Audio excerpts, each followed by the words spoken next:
establish the potential on this surface.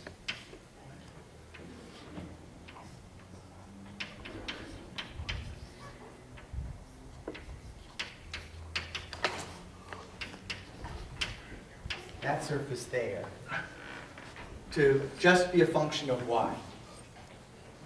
It's at x equal to 0. And this surface here,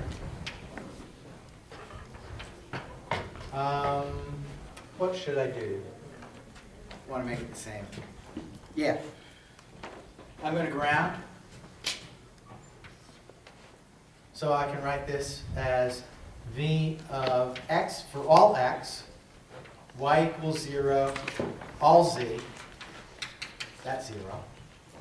And I'll set the, actually I should have written it as phi, right? Phi, capital phi. And let's set this one to be equal to 0 as well. Phi for all x, y is equal to L, let's say, for all z, that's equal to 0. So I grounded here, and I grounded here, and I left a teeny weeny bit of space here because I'm not going to force myself to make this potential distribution of this surface here be 0 on the surface itself. Near the surface, yes. So I'm just coming in close, right? But at this point here, I can have any potential distribution that I like. Okay? So now we ask ourselves, how would we solve this problem, right? Well, the first thing is, we can look at this and say, in the z direction, there is no dependence. I just said this goes on infinitely in the z direction. And, well, it's not, there's no dependence. That's a mathematically incorrect statement, right? If in the z direction, the function doesn't change. It's going to be the same here as here as here as here. Okay? It's a constant. So I'll start out and I'll write z equals constant.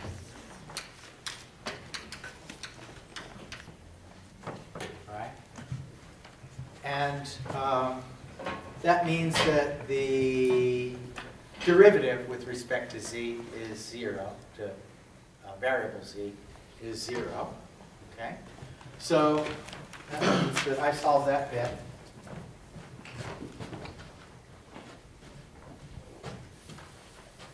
Done. Down to 0.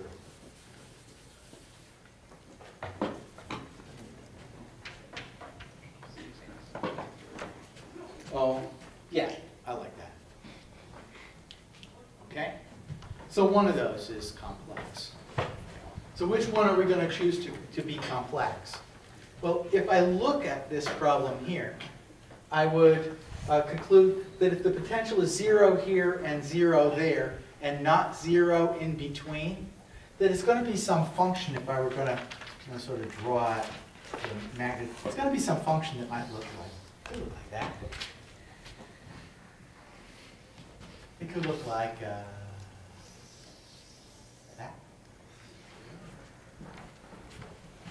So probably sines and cosines might be useful, right?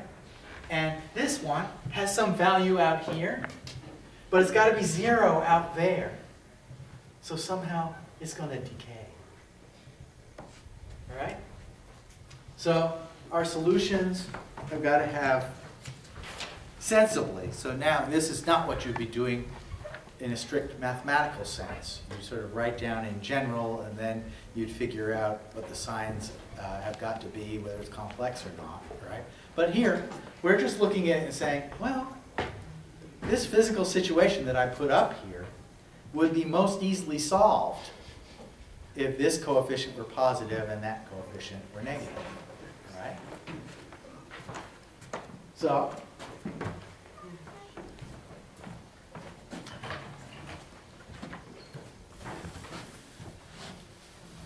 complex or not complex, I mean, the solutions I can write out are going to look like e to the I, let's just, for the, alpha x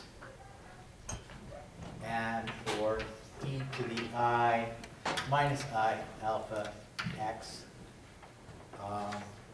e to the I beta y e to the minus I beta y. Now, I've just put the complex I in there because I know it's going to appear at some point, right? So I've just written these down as very general solutions, right? But either beta or alpha is going to be complex. So my solutions are going to look like this. And here's what I want. I made this direction x. So x of x is going to be combinations of e to the alpha x and e to the minus alpha x, where alpha is real. All right? I am really completed it here. I should write in A and B, so coefficients. Each one of these is a possible solution, or is a solution, right? I can account for all the possible solutions by adding up all the possible alphas that might satisfy the boundary conditions, and all the appropriate coefficients that will satisfy the boundary conditions. I have not actually satisfied any boundary conditions at this point. Okay? And y of y is equal to, for the moment I'll write it as c prime e to the I beta y plus d prime e to the minus I beta y. All right? These solutions are going to be oscillating solutions, right? And the reason that I just did this is because sometimes, and in this case for sure, it's easier to express this as sines and cosines. And the coefficients will be different, but easily related. And so here I can write c sine beta y plus d cosine beta y. Wait a minute. Yes. And you know what? Ah, yes. Here's where I'm going. There's one more thing that I can do here. I wrote here that alpha squared is equal to minus beta squared. And that's what gave me one of them is exponential, or one of them is real and the other one's imaginary. They have to have the same magnitude. Right? So that means that I can come in here and make that alpha. And so the same constant, alpha, applies to both, and alpha is real for these two relationships. Okay? Now it's just a matter of satisfying my boundary conditions. And you've done this, I think, probably extensively in quantum physics. So let's just look at this. First of all, the cosine solutions can't apply because the potential at this point here at y is equal to, the potential at y is equal to 0 has got to be 0. All right? So that right away tells me that my solutions look like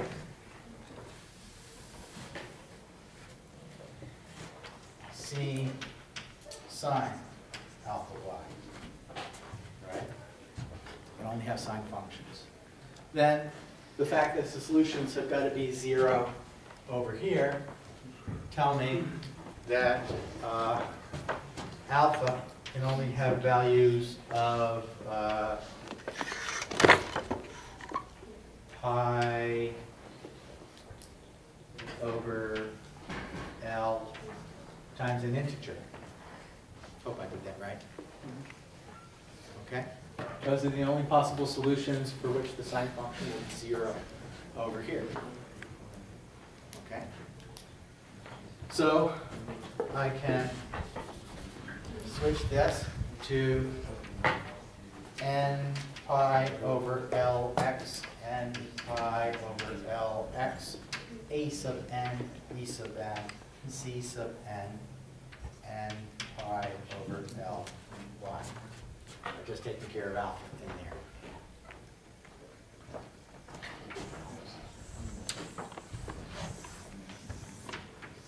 Every single one of these functions for all integer n's satisfies, we don't like n equal to 0, by the way, because in that case, the sum function 0. So we don't get any potential from that, right? But all the possible n's are solutions to the problem where the potential's got to be 0 here and 0 there, right? So now I've got one more condition that I can apply there, that the potential has got to have some dependence, some specific dependence, which I will call V0 of y on this surface here at x equal to 0, at x equal to 0. So I can come back to these things here, and I can say that the potential over all the space is going to be equal to the product of those two, because that's the solution that I guess over here is going to be the product of C sub n sine n pi y over L times a sub n e to the n pi x over L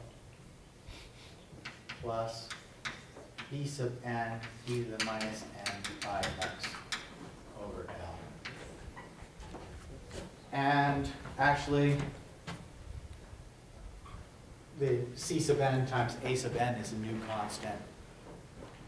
I'm not done yet. I know you want me to simplify already, or were you going to make a suggestion that I simplify this? I don't think so. Okay, make your suggestion then, or ask your question. There's another boundary condition I was thinking of. Doesn't the potential have to drop off to 0 at infinity? So isn't that... Yes, not done yet. Okay, I'm shutting up now. Yeah, okay. So, all my possible solutions are going to be n equals 1 to infinity of that. Okay? And now, if we look at that, we say for positive n, then this solution is not going to give me potential equal to 0 at infinity. Right? So this guy's gone. I'll just rewrite this as b sub n, just some coefficient, e to the minus n pi x over L in general. Okay? But we're not done yet. We don't actually know the entire potential. All that we know is that it's going to be the sum of all those possible orthogonal solutions.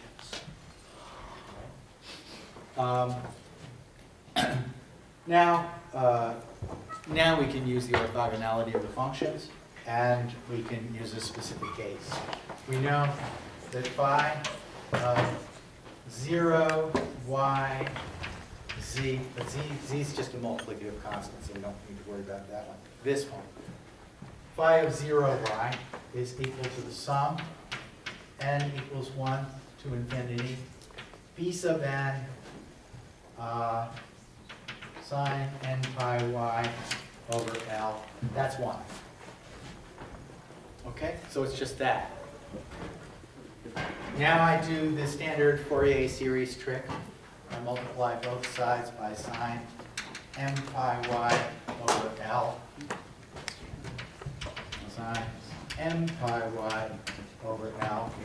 I integrate over the interval.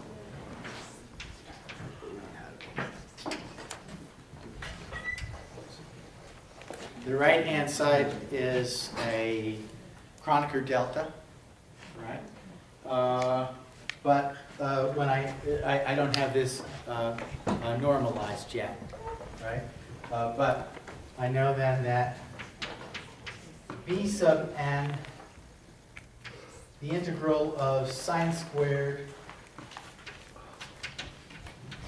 n pi y over L dy from 0 to L is equal to the integral from 0 to L of the actual potential that I chose to put on that surface there, sine m n pi y over L dy. Okay? The integral of that, I've forgotten, it's L over 2.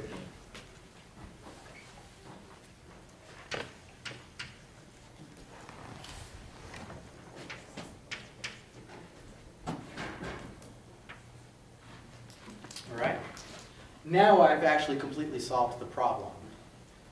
Once we've specified the potential on that left-hand surface, the actual form of the potential on that left-hand surface, we just find the Fourier coefficients that would have described that function, and that's what multiplies this function up here. So the full solution is a series solution where the b sub n's are determined from this. Okay? So this electromagnetics problem that we've just done is, I think, probably identical to a quantum mechanics problem that you solved last semester or the semester before. Okay?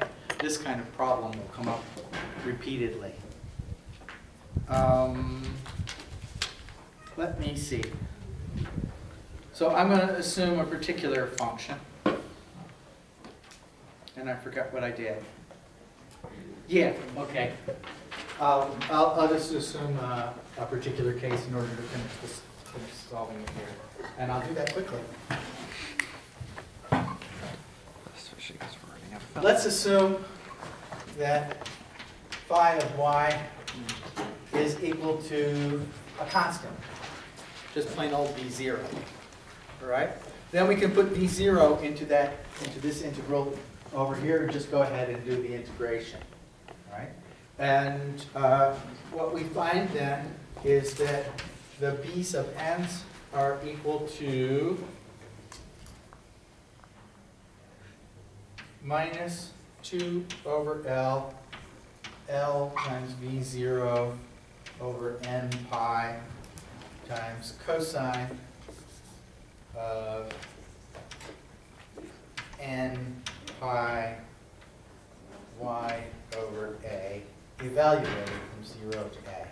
Now, what's going to happen with cosine is that it's going to be either, depending upon n, it's going to be positive 1 or minus 1 here, all right? So I just get plus and minus 1s, and this is just a way of expressing plus and minus 1s as I go through my n's. Let me think about that for a second.